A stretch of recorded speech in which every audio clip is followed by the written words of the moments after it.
د ایران د اسلامي جمهوریت د مرستو درېیمه جوپه چې جامع لومړنۍ اړتیاوې او د ختیځو ولایتونو د زلزله ځپلو لپاره خواړه پکې شامل و هرات ته راورسېده.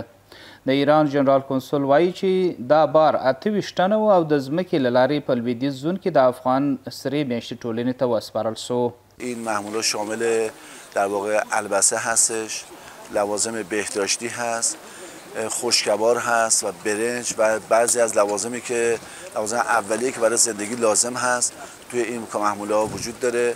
مجموع این کالایی که امروز آوردن نزدیک به 68 تن می باشه و اینا قراره که در مناطق توسط هلال احمر افغانستان توزیع بشه.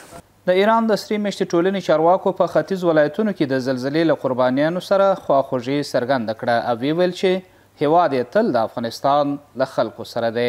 سومین محموله امدادی که 2 محموله توسط از طریق هوایی وارد استان کابل شده و 1 محموله به استعداد 6 دستگاه 3 دستگاه تلیلر، 1 دستگاه 10 چرخ و 2 دستگاه کابینه تحویل جمعیت هلال احمر هرات شده هست. په ورته وخت کې د هرات والی شیخ مولانا نور احمد اسلام جار هم د ایران د بشري مرستو ستاینه وکړه او ویل چې دا ډول مرستې به په داسې حساسو شیبو کې هیر نسی. هلال احمر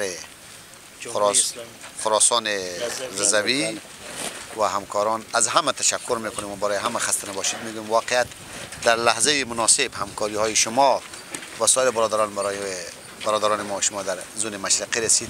خداوند از همه ما شما قبول بفرماید. جزاکم الله.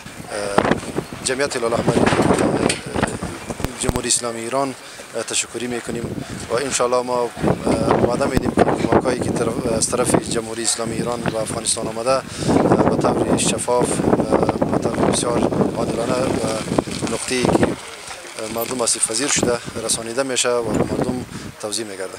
ویل کېږي چې په ختیځو ولایتونو کې له زلزلې وروسته ګڼ شمېر کورنیو او بهرنیو هیوادونو او سازمانونو په ختیځو ولایتونو کې د زلزله ځپلو خلکو سره خپلې مرستې ترسره کړي دي.